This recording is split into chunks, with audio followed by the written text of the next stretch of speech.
The dusty streets of Willow Creek buzzed with morning activity as folks went about their daily business. It was 1887, and this small Arizona town was like many others, filled with hard-working people trying to make an honest living under the blazing desert sun. 15-year-old Lucy Bennett stood in the middle of the sheriff's office, her hands shaking slightly as she faced a crowd of angry townspeople. Her once pretty dress was now faded and patched, hanging loose on her thin frame. Dark circles under her green eyes told the story of too many sleepless nights and too few meals. Mrs. Williams, the baker's wife, pointed her finger directly at Lucy. Her face was red with anger as she spoke loudly enough for everyone to hear. "I saw her with my own eyes, Sheriff Johnson. She took 3 loaves of my fresh bread and that jar of strawberry jam I made yesterday morning." The sheriff, a heavy-set man with graying whiskers, looked uncomfortable. He had known Lucy since she was a little girl running around town with her father. But that was before the mine accident 6 months ago that took her pa's life and left her completely alone in the world. Now, "Mrs. Williams," Sheriff Johnson said slowly, "are you absolutely certain about what you saw?" "Certain as I'm standing here," the woman replied firmly. "I was in the back room counting my money when I heard something. By the time I got to the front, I saw her running away with my goods. 3 whole loaves, Sheriff. That's nearly $1 worth of bread." Lucy's voice was barely a whisper when she finally spoke. I was so hungry. I haven't eaten in 2 days. "I'm sorry, Mrs. Williams. I know it was wrong, but I didn't know what else to do." The crowd murmured among themselves. Some faces showed pity, but others showed disgust. In a town where everyone worked hard for what they had, stealing was considered one of the worst crimes a person could commit. "Hunger ain't no excuse for thievery," called out Mr. Peterson from the back of the crowd. "If we let this slide, what's next? Every vagrant in the territory will think they can just take whatever they want from our stores." Other voices joined in agreement. Lucy felt her face burn with shame as the townspeople discussed her fate as if she wasn't even there. She had once been a respected member of this community. Her father, Ben Bennett, had been well-liked and trusted. But all that changed the day the mine shaft collapsed. Sheriff Johnson scratched his head, clearly struggling with the decision. "Lucy, you know I can't just ignore this. Mrs. Williams has every right to press charges. That's nearly $1 worth of goods you took." Lucy's stomach growled loudly in the silence that followed. She hadn't meant for anyone to hear it, but the sound seemed to echo off the wooden walls of the sheriff's office. A few people shifted uncomfortably, remembering that she was still just a child trying to survive on her own.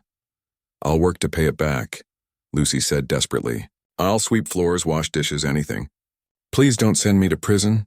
But Mrs. Williams shook her head firmly. "It's too late for that now, girl.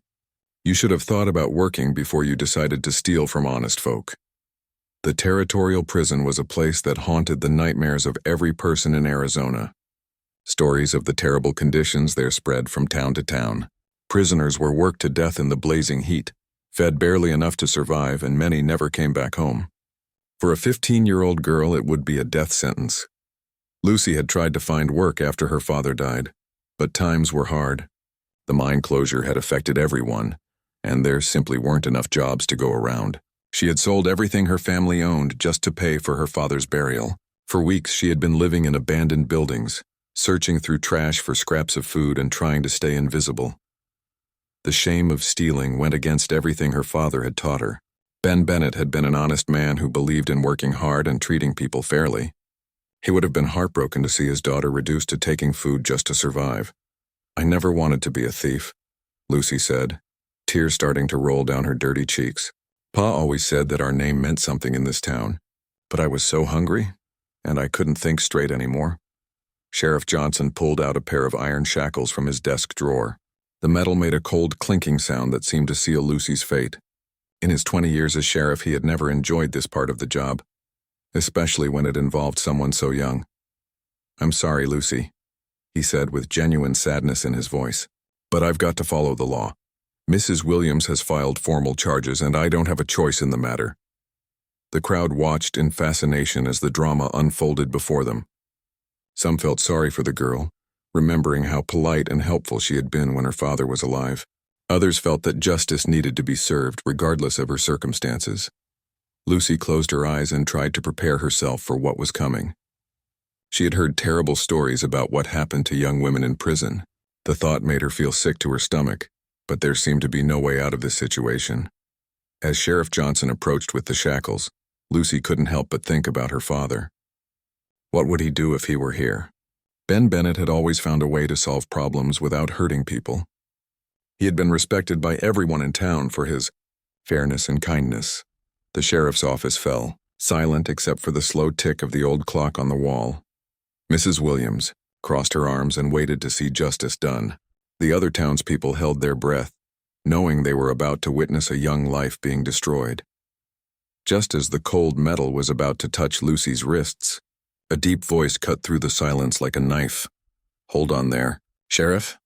Everyone in the room turned toward the doorway, where a tall figure stood silhouetted against the bright morning sun. The man's weathered face was serious, but his eyes held a kindness that seemed out of place in the tense atmosphere of the sheriff's office. Nobody knew it yet, but this moment would change Lucy's life forever. The stranger in the doorway was about to offer her something she had never expected, a second chance. The stranger stepped into the sheriff's office with quiet confidence. He was tall and lean, probably in his early 40s with sun-weathered skin that spoke of years spent working outdoors. His clothes were simple but well-made, the kind worn by someone who had money but didn't feel the need to show it off. Tom Crawford had been standing at the back of the crowd, listening to everything that happened.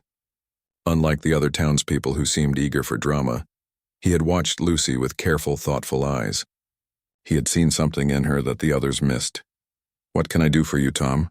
Sheriff Johnson asked, pausing with the shackles still in his hands.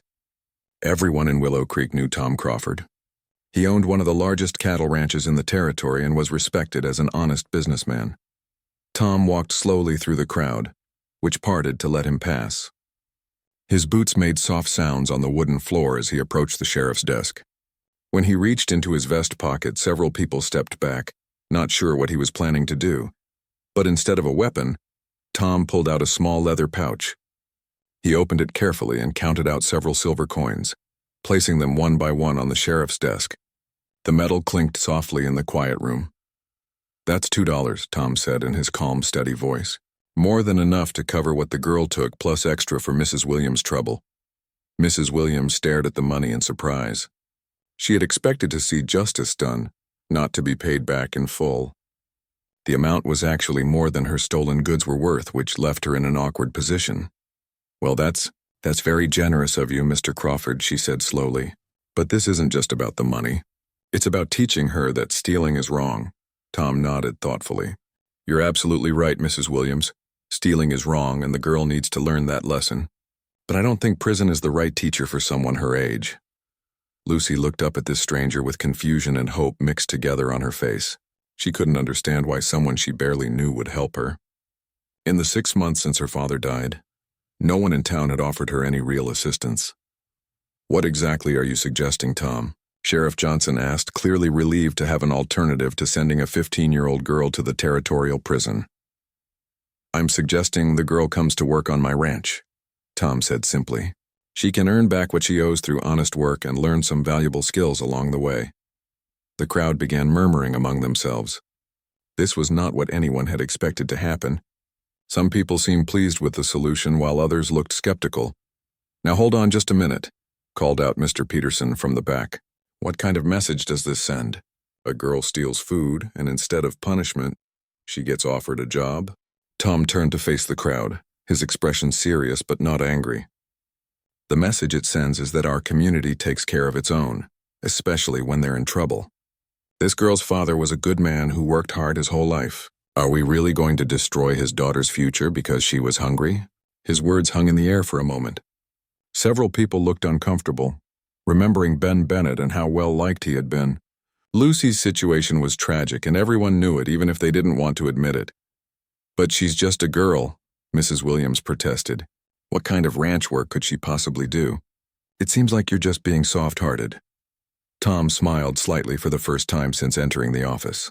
"Mrs. Williams, I've been running my ranch for 15 years. I don't stay in business by being soft-hearted. I stay in business by recognizing potential when I see it." Lucy found her voice for the first time since Tom had entered the room. "What kind of potential?" she asked quietly. Tom looked directly at her, and Lucy felt like he was seeing something in her that even she didn't know existed. You've been surviving on your own for 6 months in one of the hardest territories in the country. That takes strength, intelligence, and determination. Those are exactly the qualities I need in someone who works for me. Sheriff Johnson set the shackles back down on his desk with obvious relief. If Mrs. Williams agrees to accept the payment and if Lucy agrees to work for Tom, then I don't see any reason to involve the territorial prison. All eyes turned to Mrs. Williams, who was still staring at the coins on the desk. The amount was generous, probably more than she would make in a week of baking. But she was a proud woman who believed strongly in right and wrong. I suppose. If she truly learns her lesson and works hard, Mrs. Williams said slowly. And if Mr. Crawford is willing to take responsibility for her behavior, I am, Tom said firmly. Anything she does wrong while working for me, I'll take full responsibility for. Lucy felt tears starting in her eyes, but this time they weren't tears of fear and desperation. For the first time in months, someone was offering her hope. Mr. Crawford, why are you doing this? You don't even know me. Tom was quiet for a moment before answering. I knew your father, Lucy. He helped me out once when I was in a tough spot and he never asked for anything in return. I figure this is my chance to return the favor. Lucy remembered her father mentioning Tom Crawford a few times over the years, but she had never paid much attention. Now she realized that her father's kindness to others might be the thing that saved her life. What would I have to do at your ranch? Lucy asked. Hard work, Tom said honestly. Taking care of animals, mending fences, helping with the horses. It won't be easy, and I won't go easy on you just because you're young, but you'll have a place to sleep, food to eat, and the chance to learn skills that will serve you well for the rest of your life. The crowd was getting restless, and Sheriff Johnson wanted to wrap things up before anyone changed their mind about this arrangement. Lucy, what do you say? Are you willing to work for Mr. Crawford and pay back what you owe? Lucy looked around the room at all the faces staring at her. Some were sympathetic, others were skeptical, but all of them were waiting for her answer. She thought about her father and what he would want her to do. Yes, she said firmly. I'll work hard, Mr. Crawford. I promise I won't let you down. Tom nodded approvingly. I believe you will. Can you be ready to leave in an hour? Lucy almost laughed at the question. Everything she owned in the world could fit in a small bag. I'm ready now. As the crowd began to disperse, many people were shaking their heads in amazement at what they had just witnessed. Tom Crawford had just saved a girl's life, and everyone knew it. The ride to Tom Crawford's ranch took nearly 3 hours through some of the most beautiful country Lucy had ever seen. As they traveled away from the dusty streets of Willow Creek, the landscape opened up into rolling hills covered with wild grass that swayed in the desert breeze. Lucy sat beside Tom on the wagon seat, still hardly believing that her life had changed so dramatically in just one morning. The sun was warm on her face, and for the first time in months, she wasn't worried about where she would sleep that night or where her next meal would come from. Tell me about your father's work in the mines, Tom said as they rode along the dusty trail. Lucy's face grew sad, but she was glad to talk about her pa. He started working there when I was just a baby. He said the work was hard, but it was honest, and it paid enough to take care of us both after my mother died. Tom nodded thoughtfully. Mining takes a special kind of courage. Every day those men go down into the earth not knowing if they'll come back up. Your father was brave. He was, Lucy agreed. He always told me that being brave didn't mean you weren't scared. It meant you did what needed to be done even when you were scared. They rode in comfortable silence for a while, watching hawks circle overhead and listening to the sound of the wagon wheels on the rocky path. Lucy had never been this far from town before, and everything seemed bigger and more open than she had imagined. There it is, Tom said finally, pointing ahead to where a collection of buildings sat nestled in a valley between two hills. Lucy's eyes widened as she took in the site of the Crawford Ranch. The main house was larger than any building in Willow Creek except for the church. It was built of sturdy wood with a wide porch that wrapped around 3 sides. Near the house stood a big red barn, several smaller outbuildings, and corrals filled with horses. But what really took Lucy's breath away was the sight of the cattle. Hundreds of them dotted the grassland as far as she could see, peacefully grazing in the afternoon sun. She had never imagined that one person could own so many animals. How many cattle do you have? She asked in amazement. About 800 head right now, Tom replied, though the number changes depending on the season. We sell some every year and buy new ones to replace them. As they got closer to the main buildings, Lucy could see several men working around the corrals. They looked up as the wagon approached, clearly curious about the young girl sitting beside their boss. Tom pulled the wagon to a stop in front of a small cabin that sat about 50 yards from the main house. It was simple but well built, with a stone chimney and 2 windows that faced toward the mountains. "This will be your home," Tom said, climbing down from the wagon. "It used to belong to my foreman before he moved on to start his own ranch." Lucy jumped down and walked slowly toward the cabin, hardly daring to believe it was real. She pushed open the door and stepped inside. The single room was clean and tidy, with a bed, a small table, 2 chairs, and a wood stove for cooking and heating. "It's wonderful," she whispered, running her hand along the smooth wooden table. "I haven't had a real home since Pa died." Tom watched her explore the small space with obvious pleasure. "There's a well just outside for water, and you can take your meals with me and the ranch hands in the main house. But this place is yours for as long as you work here." Over the next few days, Lucy began to understand just how big and complex the Crawford Ranch really was. Tom employed 6 full-time ranch hands who lived in a bunkhouse near the barn. Each man had specific responsibilities, from caring for the horses to maintaining the fences that kept the cattle from wandering too far. Lucy's first job was learning to care for the chickens. It seemed simple enough, but she quickly discovered that chickens had personalities and preferences just like people. Some were friendly and easy to handle, while others seemed determined to make her life difficult. "Don't let them intimidate you," advised Pete, one of the older ranch hands. "Chickens can sense fear, and they'll take advantage of it every time." Lucy laughed as she chased a particularly stubborn hen back into the coop. "I survived 6 months on my own in town. I think I can handle a few chickens." But ranch life was different from anything she had ever experienced. The work started before sunrise and continued until well after dark. Every day brought new challenges and new things to learn. Tom was patient but demanding, expecting her to master each task before moving on to the next one. After 2 weeks of chicken duty, Tom decided she was ready for bigger responsibilities. "Time to learn about horses," he announced one morning after breakfast. Lucy had always admired horses from a distance, but she had never been close enough to actually touch one. The animal seemed enormous and powerful as she followed Tom into the corral where several horses stood quietly eating hay.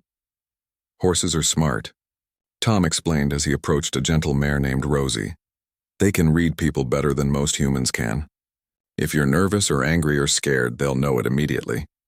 Tom showed Lucy how to approach a horse slowly and calmly, how to let the animal smell her hand before trying to pet it, and how to read the signs that told her what the horse was thinking. "See how her ears are pointed forward?" Tom said as Rosie nuzzled Lucy's palm. "That means she's interested and friendly. If her ears were back against her head, that would mean she was angry or scared." Lucy was amazed at how gentle the big animal was. Rosie's nose was soft as velvet, and her dark eyes seemed almost human in their intelligence. "Can I ride her?" Lucy asked eagerly. Tom smiled. "Eventually. But first you need to learn how to take care of horses properly. Riding comes after you understand everything else about them." The learning process was slow but fascinating. Lucy discovered that each horse had its own personality, just like the chickens had. Some were playful and energetic, while others were calm and steady. Some were easy to work with, while others required patience and understanding. Tom watched Lucy's progress with satisfaction. He had been right about her potential. She learned quickly, worked hard without complaining, and showed genuine care for the animals under her supervision. In the evenings, after the work was done, Tom would sit with Lucy on the porch of the main house and tell her stories about the land and the people who lived there. She learned about the Apache who had once roamed these hills, about the Spanish explorers who had passed through centuries before, and about the challenges of building a successful ranch in such harsh country.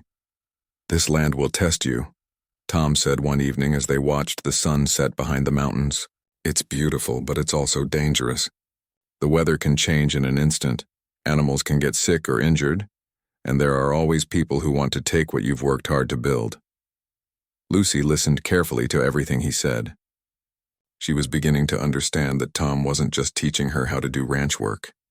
He was teaching her how to survive and thrive in a world that could be unforgiving to those who weren't prepared for its challenges. As the weeks passed, Lucy felt herself growing stronger and more confident. The hard work was building muscle on her thin frame, and the regular meals were bringing color back to her cheeks. But more importantly, she was discovering abilities she never knew she possessed. 3 months had passed since Lucy arrived at the Crawford Ranch, and Tom couldn't help but notice the remarkable change in the girl. The frightened, desperate teenager who had stood in Sheriff Johnson's office had been replaced by a confident young woman who could handle horses, mend fences, and work alongside grown men without complaint. But Tom had been watching Lucy for other reasons too. During her time at the ranch, he had observed something special about her that went beyond her willingness to work hard. She had incredibly steady hands and sharp eyes that seemed to notice every detail around her. One morning, as Lucy was feeding the horses, Tom noticed how she automatically counted each animal to make sure none were missing. When a coyote had threatened the chickens the week before, she had been the first to spot it lurking near the fence. These were the kinds of instincts that couldn't be taught. "Lucy," Tom called out as she finished her morning chores, "I want to show you something." She followed him behind the barn to an area she had never seen before. Tom had set up a makeshift shooting range with wooden posts at various distances and old tin cans balanced on top of each one. "During my time as a cavalry scout," Tom explained, "I learned that survival in this territory often comes down to one thing: being able to protect yourself and others when trouble comes calling." From a wooden box, Tom pulled out an old Colt revolver.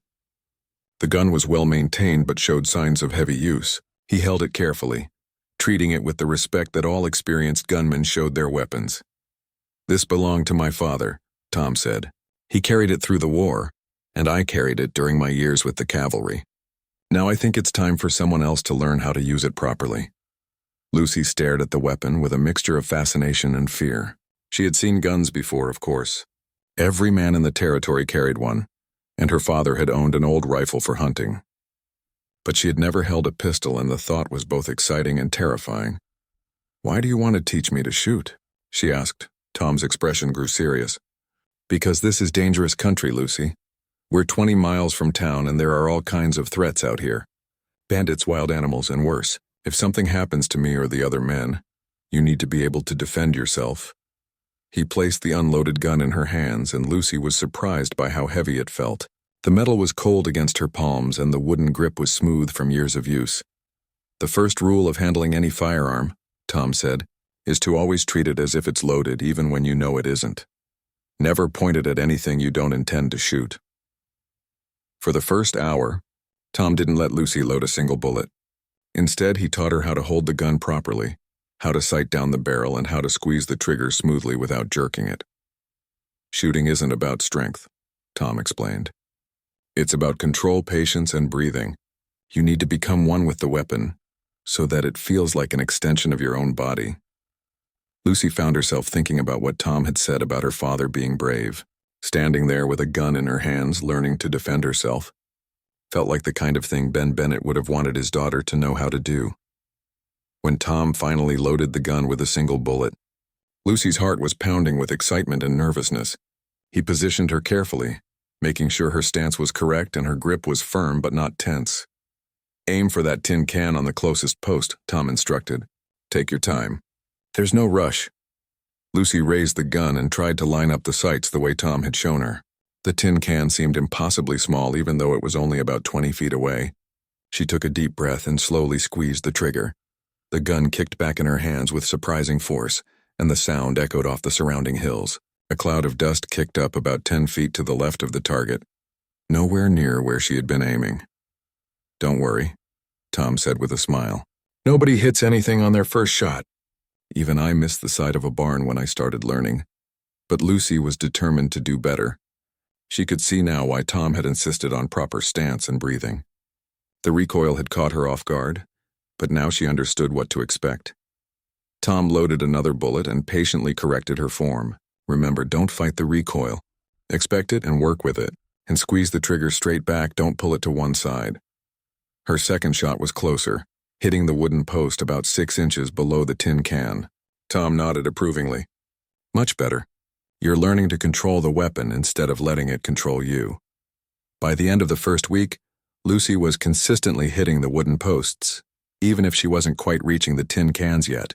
Tom was impressed by her progress and her determination. Many people gave up after a few frustrating sessions, but Lucy seemed driven to master every aspect of shooting. "You have natural talent," Tom told her one evening as they cleaned the guns together. "Your hands are steady, your eyes are sharp, and you don't get frustrated when you miss. Those are rare qualities." Lucy felt a sense of pride that she hadn't experienced since before her father died. For months she had felt useless and unwanted, but now she was discovering abilities she never knew she possessed. During the second week, Lucy hit her first tin can. The satisfying ping of bullet-hitting metal was followed by the sight of the can flying off its post and landing in the dirt several feet away. "Excellent," Tom exclaimed. "That was a perfect shot." Lucy couldn't stop grinning. The feeling of success was intoxicating. She had aimed at something and hit it exactly where she intended. It was a kind of power and control she had never experienced before. Tom began setting up more challenging targets, smaller cans at greater distances, and sometimes moving targets that swung from ropes tied to tree branches. Each new challenge pushed Lucy to improve her skills and develop better concentration. "The key to accurate shooting," Tom explained, "is learning to shut out everything else and focus completely on your target. Your breathing, your heartbeat, the wind, the weight of the gun, all of these things matter, but they have to become automatic." Lucy practiced every day after finishing her regular ranch duties. She would spend an hour each evening working on her marksmanship, gradually becoming more comfortable and confident with the weapon. Pete and the other ranch hands began to take notice of Lucy's shooting sessions. At first, they were amused by the idea of a girl learning to shoot. But as word of her progress spread, their amusement turned to curiosity and then to genuine respect. "She's getting pretty good with that iron," Pete told Tom one day. "Hit 5 cans in a row yesterday evening." Tom wasn't surprised. He had been watching Lucy's development with growing satisfaction. She approached shooting the same way she approached everything else, with determination, patience, and an attention to detail that impressed everyone around her. By the end of her first month of shooting lessons, Lucy was consistently hitting targets at 50 yards. Tom began teaching her more advanced techniques: how to shoot while moving, how to reload quickly, and how to shoot accurately with either hand. "Why do I need to learn to shoot with my left hand?" Lucy asked during one particularly challenging practice session. "Because you never know what might happen in a real situation," Tom replied. "If you're injured or if you need to shoot around cover, being able to use both hands could save your life." Lucy was beginning to understand that Tom wasn't just teaching her to shoot for fun. He was preparing her for the harsh realities of life in the Arizona Territory, where the ability to defend herself might mean the difference between life and death. As her skills improved, Lucy found herself looking forward to the evening shooting sessions more than any other part of her day. There was something deeply satisfying about the precision and control required for accurate marksmanship. It was a skill that belonged entirely to her, something no one could take away. News traveled fast in the small communities scattered across the Arizona Territory. Ranch hands would gossip when they visited town for supplies, and stories grew larger with each telling. So it didn't take long for word to spread that Tom Crawford was teaching the thief girl how to shoot. The first person to mention it was Danny Morrison, the youngest ranch hand on the Morrison spread. He had been in Willow Creek buying feed when he overheard Pete talking to the store owner about Lucy's remarkable progress with a gun. "You should see her," Pete had said with obvious admiration. 3 months ago, she couldn't hit the side of a barn. Now she's putting bullets through tin cans at 60 yards like it's nothing." Danny rushed back to the Morrison ranch with this news, eager to share the gossip with the other workers. The Morrison family owned the largest cattle operation in the territory, and they were used to being the best at everything they attempted. Robert Morrison, the ranch owner, listened to the story with growing skepticism. He was a proud man who had built his fortune through hard work and determination. His 3 sons had been raised to believe they were superior to everyone else in the territory, especially when it came to riding, roping, and shooting. "That's impossible," declared Jake Morrison, the oldest son, at 19 years old. "A girl who was living on the streets just a few months ago couldn't possibly learn to shoot that well." Pete's probably exaggerating to make his boss look good. Jake was tall and handsome, with the kind of confidence that came from never having to worry about money or respect. He had been the territory's best young marksman for 3 years running, winning every shooting competition for miles around. His younger brothers, Billy and Luke, nodded in agreement. They had grown up with guns in their hands and had been shooting since they were old enough to hold a rifle steady. The idea that some girl could challenge their supremacy was not just unlikely, it was insulting. "I think we should pay a visit to the Crawford Ranch," Jake said with a smirk. "Maybe it's time to see exactly how good this so-called sharpshooter really is." Word of the Morrisons' interest in Lucy's shooting abilities spread to other ranches in the area. Soon, everyone was talking about the girl who had supposedly learned to outshoot grown men in just a few months. Some people were skeptical, like the Morrisons. They couldn't believe that someone with Lucy's background could develop such skills so quickly. Others were more open-minded, remembering stories of natural marksmen who seemed to be born with special talents. Tom had noticed the increased attention his ranch was receiving. Riders would sometimes stop near his property line, pretending to check their horses while actually trying to get a glimpse of Lucy during her practice sessions. He knew it was only a matter of time before someone decided to test her abilities directly. "People are talking about you in town," Tom told Lucy one evening as they sat on the porch after dinner. "Word is getting around about how well you can shoot." Lucy felt a mixture of pride and nervousness at this news. She was pleased that her hard work was being recognized, but she also remembered how quickly the people of Willow Creek had turned against her when she was accused of stealing. "What kind of things are they saying?" she asked. Tom chose his words carefully. "Some folks are impressed. Others think the stories are exaggerated. And some people don't like the idea of a girl showing up their sons and brothers." Lucy had been expecting this kind of reaction. In a territory where men took great pride in their shooting abilities, her success was bound to ruffle some feathers. But she had worked too hard to let other people's opinions discourage her now. "Let them talk," she said with determination. "I know what I can do, and so do you." Tom smiled at her confident response. The frightened girl who had arrived at his ranch 6 months ago had been replaced by a young woman who knew her own worth and wasn't afraid to stand up for herself. The first direct challenge came on a Tuesday afternoon when Jake Morrison and his brothers rode up to the Crawford Ranch. They were dressed in their finest clothes and riding their best horses, clearly trying to make an impression. Tom was repairing a fence post when he saw the 3 riders approaching. He set down his tools and walked out to meet them, with Lucy following close behind. The ranch hands stopped their work to watch the encounter, sensing that something important was about to happen. "Afternoon, Tom," Jake called out with exaggerated politeness. "We heard you've been teaching your hired girl how to shoot. Thought we might stop by and see for ourselves." The tone of Jake's voice made it clear that this wasn't a friendly social visit. Lucy could see the barely concealed contempt in his eyes as he looked her up and down, taking in her work clothes and sun-darkened skin. "Lucy's proven herself to be quite capable," Tom replied evenly. "Is there something specific you wanted to see?" Billy Morrison, the middle brother, laughed mockingly. "We heard she can hit tin cans at 60 yards. That sounds pretty impressive for someone who was begging for food just a few months ago." Lucy felt her face flush with anger, but she forced herself to remain calm. These men were trying to provoke her, and she wasn't going to give them the satisfaction of losing her temper.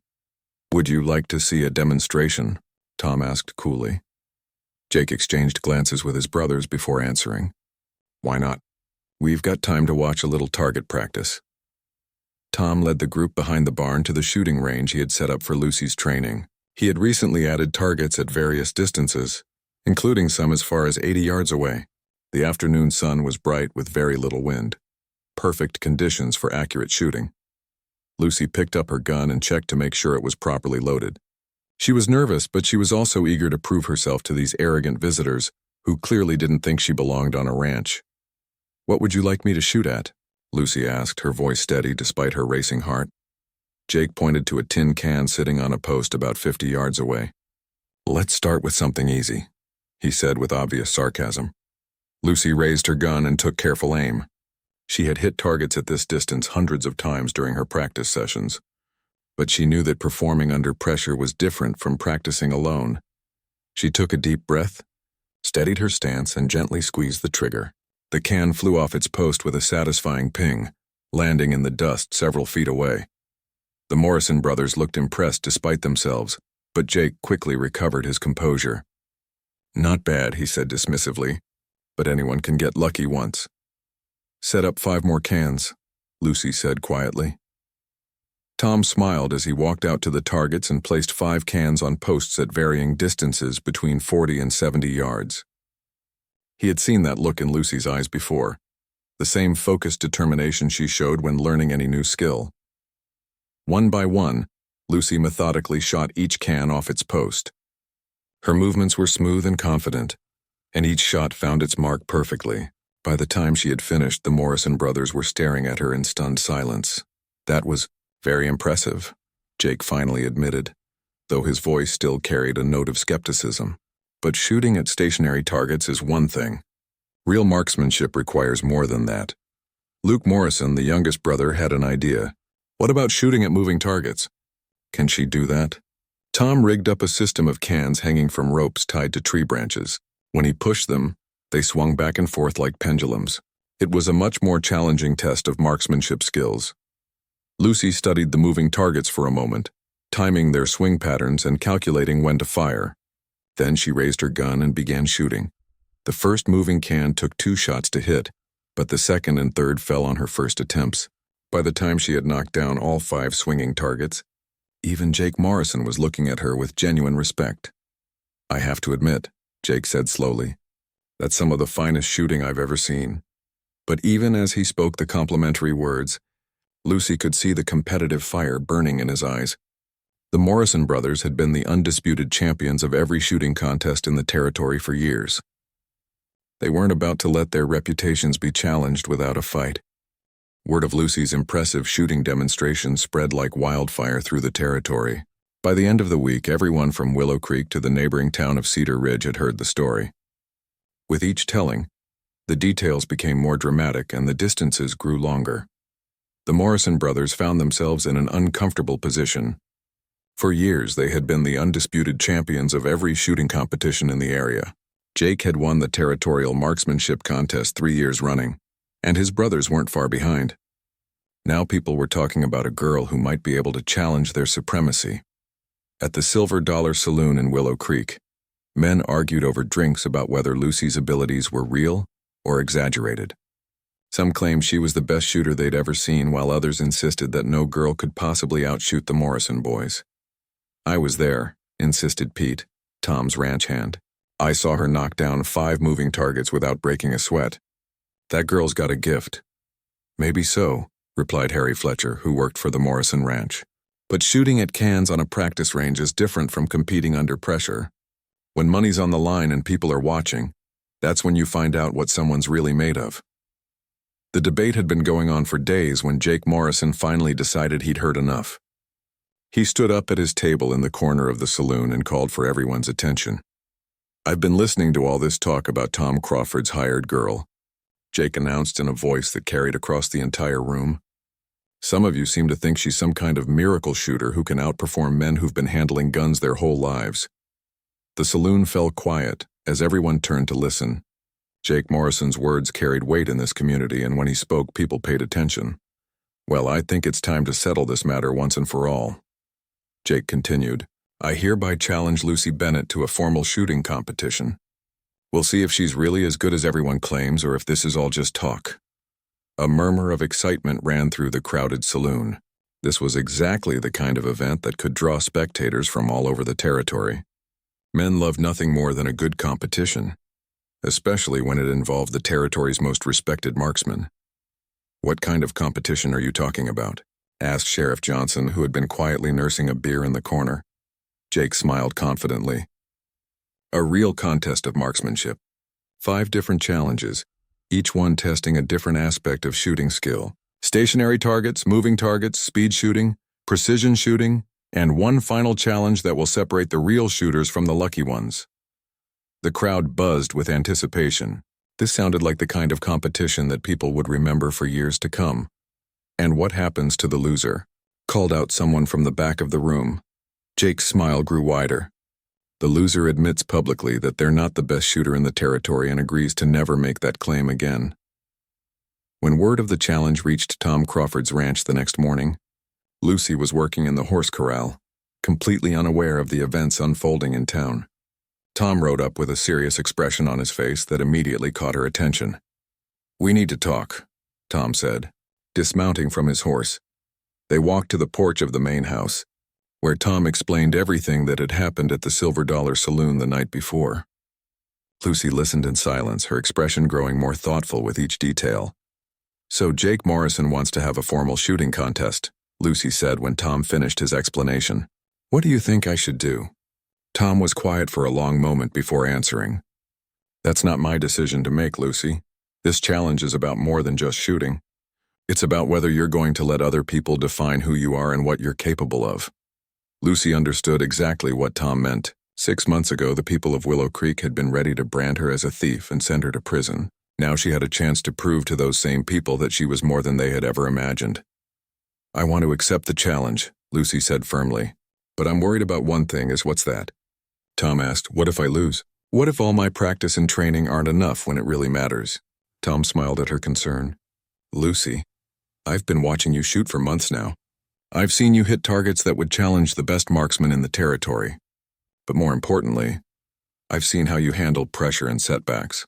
You don't give up and you don't make the same mistake twice." His confidence in her abilities was reassuring, but Lucy still felt nervous about the prospect of competing in front of a crowd. She had grown used to practicing alone, where the only pressure came from her own desire to improve. "There's something else you should know," Tom continued. "This competition isn't just about you and Jake Morrison anymore. Word is spreading to other communities, and people are planning to come from all over the territory to watch. This could be the biggest shooting contest ever held in these parts." Lucy felt her stomach tighten at this news. The thought of performing in front of hundreds of strangers was terrifying, but it was also exciting in a way she hadn't expected. "When and where is this competition supposed to take place?" Lucy asked. Jake suggested next Saturday at his family's ranch. "That gives you a full week to prepare." Lucy nodded thoughtfully. A week wasn't very long, but she had been practicing almost every day for months. Her skills were as sharp as they were ever likely to be. "I'll need to send word to Jake Morrison that I accept his challenge," Lucy said. Tom stood up and placed a reassuring hand on her shoulder. "Are you sure about this, Lucy? Once you accept, there's no backing out. The whole territory will be watching." Lucy looked out across the vast landscape that had become her home. 6 months ago, she had been a desperate girl with no future and no hope. Now she was being challenged to prove herself as one of the best marksmen in Arizona territory. "I'm sure," she said with quiet determination. "My father always told me that running away from challenges only makes you smaller. It's time to find out how good I really am." Tom nodded approvingly. "Then I'll ride into town this afternoon and deliver your acceptance." As Tom prepared to leave for Willow Creek, Lucy was already planning how she would spend the week preparing for the most important competition of her life. She would need to practice every type of shooting she could think of, but she would also need to prepare mentally for the pressure of performing in front of a hostile crowd. Most of the spectators would be hoping to see Jake Morrison win. Lucy was still the outsider, the girl who had been labeled a thief and saved from prison by Tom Crawford's generosity. Many people would be rooting against her, wanting to see her fail and prove that girls didn't belong in competition with men. But Lucy had learned something important during her months at the ranch. She had discovered that she was much stronger and more capable than anyone had ever believed, including herself. The frightened girl who had stood in Sheriff Johnson's office was gone, replaced by a young woman who wasn't afraid to face any challenge. "Jake Morrison has no idea what he's gotten himself into," Lucy said quietly to herself as she watched Tom ride toward town. The next week would determine whether she was right about that assessment, or whether she was about to learn a harsh lesson about the difference between practice and real competition. Either way, Lucy was ready to find out. The challenge had been issued and accepted. Now all that remained was to see who would emerge as the best shooter in Arizona territory. Saturday morning dawned clear and bright, with just enough breeze to make the flags flutter on the poles that marked the Morrison Ranch entrance. By 10 o'clock, people were arriving from all over the territory to witness what many were calling the most anticipated shooting competition in Arizona's history. Lucy stood at her cabin window, watching the steady stream of wagons, horses, and riders heading toward the Morrison spread. Her stomach was filled with butterflies, but her hands were steady as she cleaned and checked her father's old Colt revolver one final time. Tom knocked on her door just as she was finishing her preparations. "You ready for this?" he asked, though he could see the answer in her calm, determined expression. As ready as I'll ever be, Lucy replied. Let's go show these people what I've learned. The ride to the Morrison Ranch took about an hour, and with each mile they traveled, Lucy could see more evidence of the crowd that had gathered for the competition. She estimated that at least 300 people had come to watch, far more than she had expected. The Morrison family had set up an elaborate shooting range in a large field behind their main house. Wooden posts marked different distances from 25 yards out to 100 yards.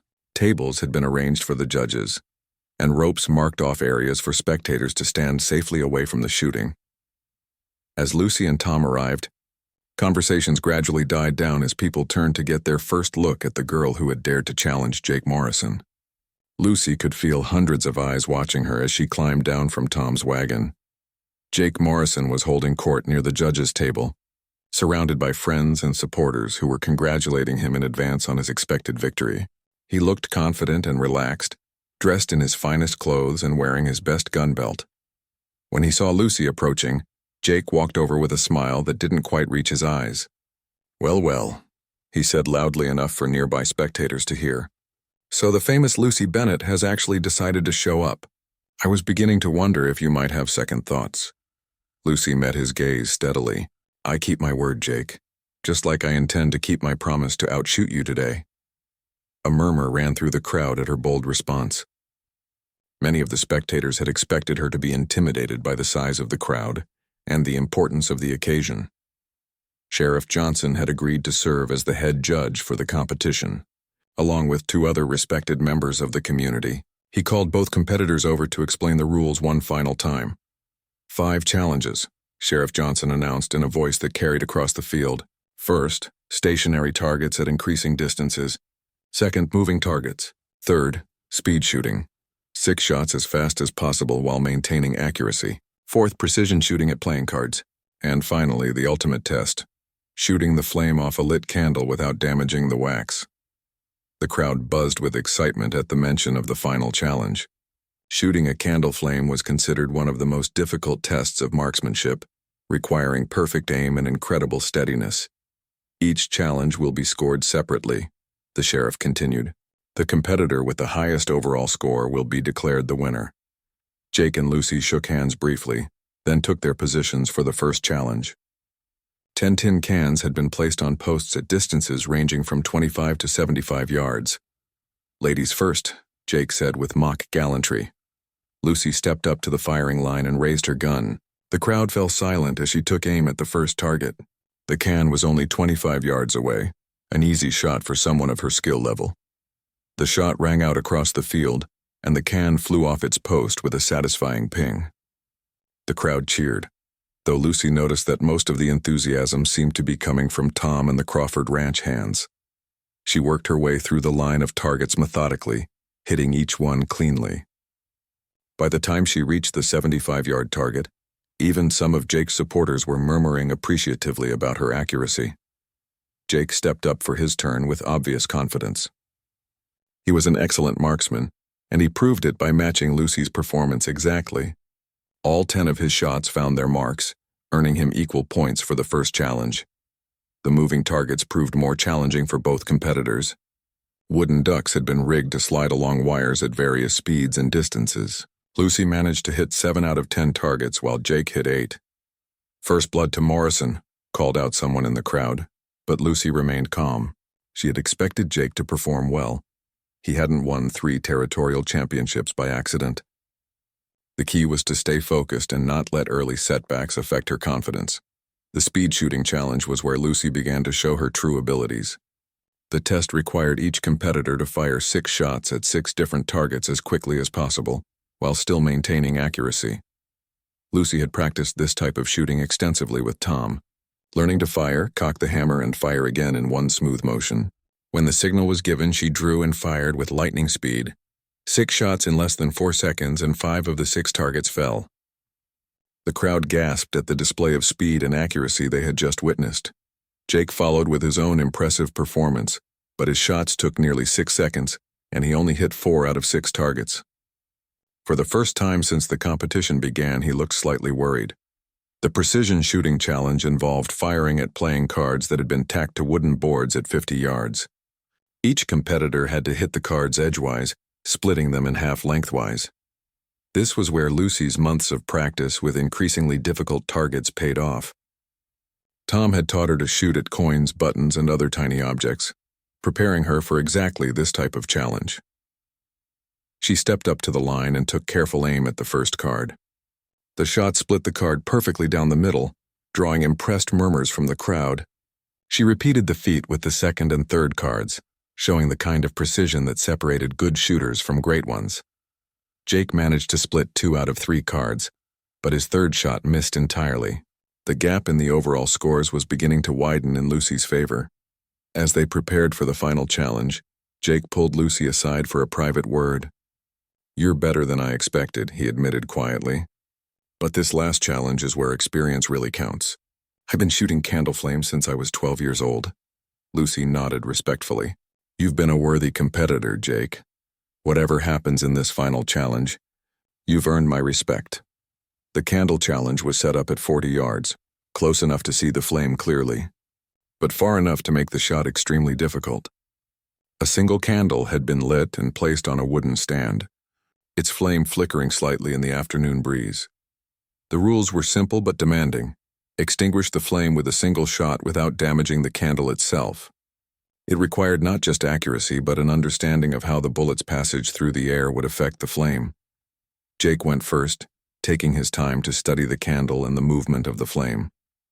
When he fired, the bullet passed close enough to the flame to extinguish it, but it also chipped a small piece off the top of the candle. "Close, but not perfect," announced Sheriff Johnson. The candle was damaged. Now it was Lucy's turn. The entire field fell silent as she approached the firing line. This single shot would determine the winner of the competition and settle the question of who was the best marksman in the territory. Lucy raised her gun and took careful aim. She had practiced this exact shot dozens of times with Tom, learning to account for wind, distance, and the precise angle needed to extinguish the flame without touching the wax. She took a deep breath, held it for a moment, and squeezed the trigger. The shot echoed across the field, followed by absolute silence. Then, as the smoke cleared, the crowd could see that the candle flame was out, but the candle itself remained perfectly intact. The field erupted in cheers and applause as Sheriff Johnson examined the candle carefully before raising his hand to announce the results. "Ladies and gentlemen, we have a winner. Lucy Bennett has achieved a perfect score in the final challenge and wins the overall competition." Lucy stood quietly in the center of the field, hardly believing what had just happened. 6 months ago, she had been a desperate girl facing prison. Now she was being declared the best marksman in Arizona territory. Jake Morrison walked over and extended his hand with genuine respect.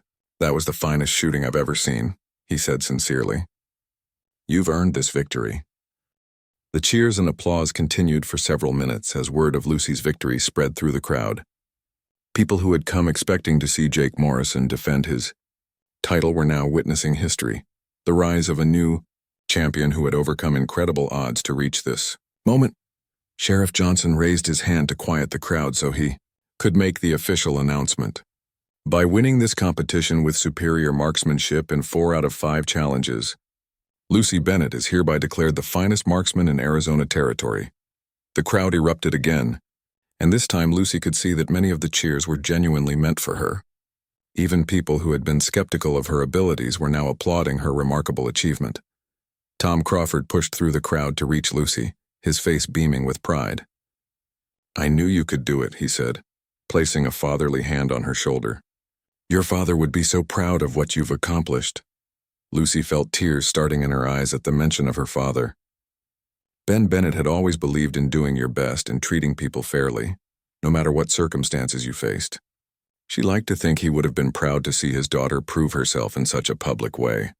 Mrs. Williams, the baker's wife who had accused Lucy of stealing 6 months earlier, made her way through the crowd with obvious purpose. Lucy tensed slightly, not sure what to expect from the woman who had nearly sent her to prison. But when Mrs. Williams reached Lucy, her expression was one of regret and admiration rather than anger. "I owe you an apology, child," she said in a voice that carried across the immediate area. "I judged you too harshly when you were desperate and alone. What I saw today proves that you're made of much finer stuff than I gave you credit for." Lucy was surprised by the woman's words, but she graciously accepted the apology. "You were protecting your livelihood, Mrs. Williams. I understand why you did what you did. I just hope you can see now that people can change when they're given a chance." The crowd murmured approvingly at Lucy's gracious response. Here was a young woman who had every right to be bitter about her treatment, but who chose instead to show forgiveness and understanding. Jake Morrison stepped forward to address the crowd. Despite his defeat, he seemed genuinely pleased to acknowledge Lucy's superior skills. "Folks, I want everyone here to know that I've never seen shooting like what Lucy Bennett displayed today. She didn't just beat me, she outclassed me in every way that matters." He turned to face Lucy directly. "I came into this competition thinking I was going to put an uppity girl in her place. Instead, I learned that talent and determination matter more than reputation or family name. You've earned the right to be called the best shooter in the territory." The crowd cheered again at Jake's sportsmanlike concession. Many of the spectators had expected him to be a sore loser, but his gracious acceptance of defeat only added to the drama and emotion of the day. As the formal competition ended and people began to mingle and discuss what they had witnessed, Lucy found herself surrounded by ranchers, townspeople, and even some of the territorial officials who had come to watch the contest. "Miss Bennett," said Judge Harrison, who had traveled from the territorial capital specifically to see the competition, "I've been authorized by the territorial governor to offer you a position as a deputy marshal. We need people with your skills to help maintain law and order in some of our more challenging communities." Lucy was stunned by the offer. 6 months ago, she had been on the wrong side of the law herself. Now she was being offered a chance to help enforce it. "That's a very generous offer, Judge Harrison," Lucy replied thoughtfully, "but I'd like some time to consider it. I have responsibilities here at the Crawford Ranch that I need to fulfill first." The judge nodded approvingly. A person who honors their commitments is exactly the kind of person we need in law enforcement. Take all the time you need to decide. As the afternoon wore on, Lucy was approached by numerous people who wanted to congratulate her, ask for shooting advice, or simply meet the girl who had accomplished such an unlikely victory. She handled each interaction with the same grace and humility she had shown throughout the competition. Pete and the other Crawford Ranch hands gathered around Lucy with obvious pride. "We knew you had it in you from the beginning," Pete said with a grin. "Though I'll admit even we didn't expect you to make it look quite so easy." Lucy laughed at his comment. "Easy? My hands are still shaking from nerves. I was terrified the whole time." "Well, you sure didn't show it," replied another ranch hand. "You looked as calm as if you were just practicing behind the barn." As the sun began to set and people started heading home, Lucy and Tom prepared to leave the Morrison Ranch. The day had been everything she had hoped for and more. She had not only proven her shooting abilities, but she had also earned the respect of people who had once looked down on her. Jake Morrison approached them one final time before they left. "Lucy, I want to ask you something," he said. "Would you be willing to help me improve my shooting? I've been doing things the same way for years, but watching you today made me realize I have a lot to learn." Lucy was touched by his request. "I'd be honored to help, Jake, but I think we could both learn from each other. You have experience and knowledge that I could benefit from too." The ride back to the Crawford Ranch was quiet and peaceful. Tom and Lucy were both lost in their own thoughts about the remarkable events of the day. "So what are you going to do about Judge Harrison's offer?" Tom asked as they neared home. Lucy had been thinking about exactly that question. "I'm not sure yet. Part of me is excited by the opportunity to help people and make a difference. But another part of me doesn't want to leave the ranch. This place has become my home." Tom smiled at her response. "You know, there's no reason you couldn't do both.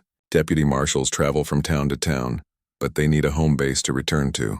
You'll always have a place here, no matter what path you choose." As they pulled up to the ranch buildings, Lucy could see the familiar sight of the cattle grazing peacefully in the distance, and the horses moving quietly in their corrals. 6 months ago, this had all been foreign to her. Now it felt like the most natural thing in the world. That evening, as Lucy sat on her cabin porch watching the stars come out, she reflected on the incredible journey that had brought her to this moment. She had gone from being a desperate girl labeled as a thief to becoming the most respected marksman in the territory. But more importantly, she had discovered who she really was underneath all the fear and desperation. She was someone who could face challenges head-on, who could learn and grow from adversity, and who could earn respect through hard work and determination. The next morning brought visitors from as far away as New Mexico and Colorado, all wanting to meet the girl who had defeated the Morrison family and proven that talent could triumph over reputation. Word of her victory was spreading throughout the Southwest, and Lucy realized that her life would never be the same again. But as she went about her morning chores, feeding the horses and checking on the cattle, Lucy knew that fame and recognition weren't the most important things she had gained. She had found a home, a family in Tom and the ranch hands, and most importantly, she had found herself. The girl who had once been so desperate that she stole bread to survive had become a woman who could accomplish anything she set her mind to. And while she didn't know exactly what the future would hold, Lucy Bennett was ready to face whatever challenges came next with the same courage and determination that had brought her this far. Her father's memory lived on in everything she did, and she knew that Ben Bennett's daughter had finally found her place in the world. The thief had become a champion, and her story would be told around campfires and in saloons throughout the territory for years to come.